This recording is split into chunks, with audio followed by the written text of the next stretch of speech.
Hello বন্ধুরা, কেমন আছেন সবাই? আরও একটি নতুন এপিসোডে সবাইকে স্বাগত। আজকের ভিডিওটিতে আলোচনা করব, সবাই দেখেই বুঝতে পেরেছেন যে ডাইনোসরকে নিয়ে। আপনি কি জানেন এক সময় আমাদের পৃথিবীতে রাজত্ব করত ডাইনোসর? আমরা যেখানে চলাফেরা করি, যেখানে ওখানেই তারাও চলাফেরা করত।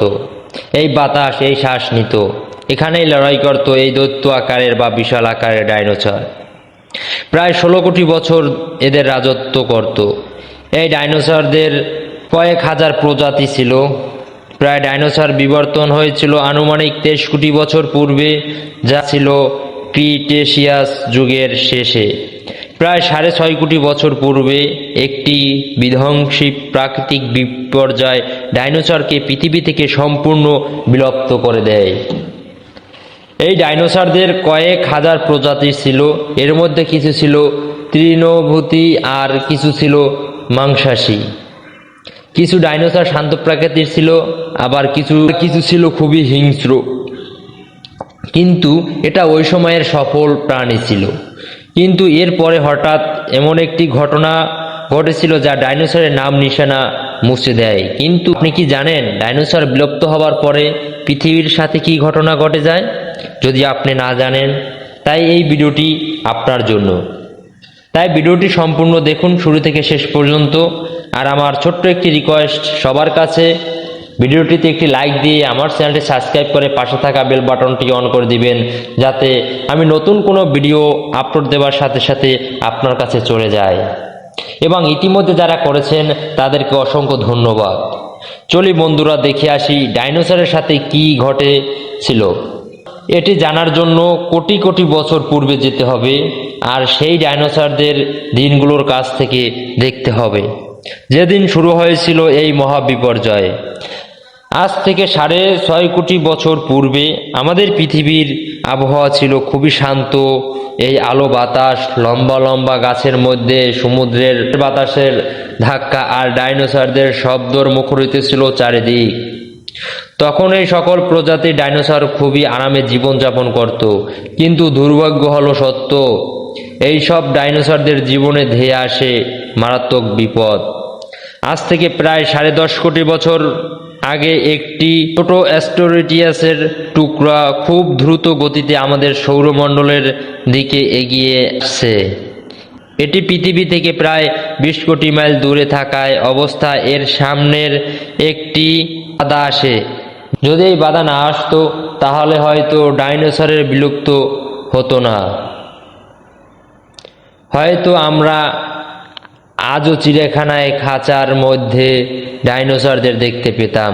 কিন্তু ভাগ্যর এই নির্মম পরিহাস, পৃথিবী থেকে 20 কোটি মাইল দূরে মঙ্গল ও বৃহস্পতির মধ্যে অবস্থিত অ্যাস্টেরয়েডের বেল্টের মধ্যে একটি বড় অ্যাস্টেরয়েডের সাথে ধাক্কা খায়। আর এই সংঘর্ষের ফলে অ্যাস্টেরয়েড চলার পথ বদলে যায়, আর এটি ওই অ্যাস্টেরয়েড বেল্টের থেকে বেরিয়ে সোজা পৃথিবীর দিকে 22,000 মাইল প্রতি ঘন্টা স্পিডে আসতে থাকে। তখন এই অ্যাস্টেরয়েড পৃথিবী থেকে 3,84,000 কিলোমিটার দূরে ছিল। তখন একটি সুযোগ ছিল ডাইনোসরদের ধ্বংস না হওয়ার। যদি এই অ্যাস্টেরয়েড পৃথিবীর উপগ্রহ চাঁদের সাথে ধাক্কা লাগতো, তাহলে আমাদের পৃথিবী বেঁচে যেত এই মহা বিপর্যয় থেকে। কিন্তু আরও একবার ভাগ্যের নির্মম পরিহাস, এই উল্কাপিণ্ডটি চাঁদের খুব কাছ থেকে চলে যায়। প্রায় এই 40 কিলোমিটার সাইজের এই অ্যাস্টেরয়েডটি প্রতি সেকেন্ডে পৃথিবীর দিকে এগিয়ে আসতে থাকে। তখন এর গতি 70,000 কিলোমিটার প্রতি ঘন্টায়। এই উল্কাপিণ্ডটি পৃথিবীর এক পর্যায়ে চলে আসে। তখন এটি একটি জ্বলন্ত বলে পরিণত হয়ে যায়। এটি এত গতিতে পৃথিবীর দিকে এগিয়ে আসতেছিল যে মাত্র 4 মিনিটের মধ্যেই আটলান্টিক মহাসাগর পার করে ফেলে।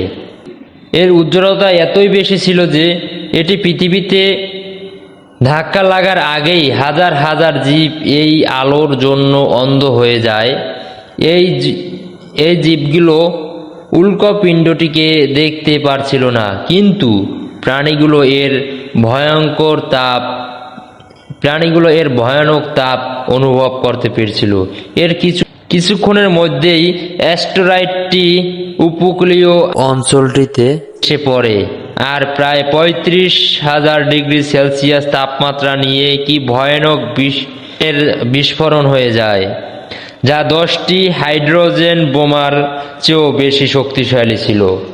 সংঘর্ষের সাথে সাথে সেই অঞ্চলের 800 কিলোমিটার অবস্থিত করা বসবাস সব প্রাণীগুলো এবং গাছপালা ধ্বংস হয়ে যায়। এই বিস্ফোরণটি এতই শক্তিশালী ছিল যে সংঘর্ষের সাথে সাথে লক্ষ লক্ষ মেট্রিক টন ধাতু মহাকাশে চলে যায়। সংঘর্ষের জায়গায় 180 কিলোমিটার চওড়া 20 কিলোমিটার গভীর গর্তের তৈরি হয়।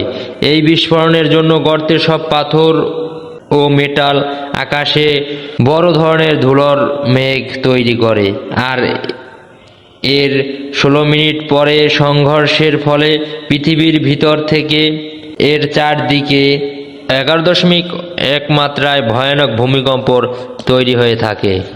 এর কারণে সমুদ্রের বিশাল আকারের ঢেউ তৈরি হয়, আর এরপর এক সুনামি পৃথিবীর সব সমুদ্র চারদিকে ছড়িয়ে পড়তে থাকে। এই ভূমিকম্পের কারণে পৃথিবীর ভেতর শান্ত অবস্থায় থাকা আগ্নেয়গিরিগুলো বিস্ফোরিত হতে থাকে, যার কারণে পৃথিবীর সব প্রান্তে থাকা ডাইনোসরদের বিনাশ শুরু হয়ে যায়। এই ভয়ানক বিস্ফোরণে রেডিয়েশনের মাত্রা এত বেড়ে গেছিল যে ঘটনাস্থান থেকে 800 কিলোমিটারের মধ্যে থাকা সব প্রাণী মারা গিয়েছিল। এর সবই পুরো কয়লা হয়ে যায়। বিস্ফোরণের কারণে যে লক্ষ লক্ষ মেট্রিক টন ধাতু, পাথর ও ধুলো বালু আকাশে চলে গিয়েছিল, 40 মিনিট পরে পৃথিবীর গ্র্যাভিটেশনাল ফোর্সের কারণে আগুনের বলের মতো পৃথিবীতে আসবে পড়তে থাকে। ধুলো বালু কয়েক কিলোমিটার চওড়া এই তুফানের কারণে পৃথিবীতে সূর্যের আলো পৌঁছানো অসম্ভব হয়ে যায়। তার পৃথিবীর তাপমাত্রা 100 ডিগ্রি সেলসিয়াসের কারণে পৃথিবীর উপর অংশে সব গাছপালা পুড়ে ছাই হয়ে গেছিল। বিস্ফোরণের 90 মিনিট পরে পৃথিবীর তাপমাত্রা 200 ডিগ্রি সেলসিয়াস পেরিয়ে যায়। এরপর যেসব ডাইনোসর ঘটনাস্থানে থেকে হাজার হাজার কিলোমিটার দূরে ছিল, তাপের কারণে বেঁচে থাকতে পারে নাই। এই মহাপ্রলয়ের কারণে প্রায় 95% জীব ধ্বংস হয়ে গেছিল, আর যেই 5% জীব এই ঘটনার পরেও বেঁচে গেছিল, তার মধ্যে শুধুমাত্র এইসব প্রাণী ছিল যাদের ওজন 30 কেজির কম।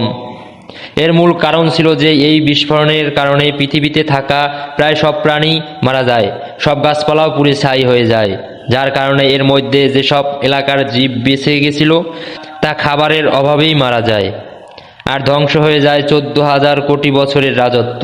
কিন্তু আরও একটি বিষয় আপনি জানলে অবাক হয়ে যাবেন, কিন্তু এই মহাপ্রলয়ের কারণে একটি অন্য প্রজাতির প্রাণীর জন্য উপকৃত হতে চলছিল।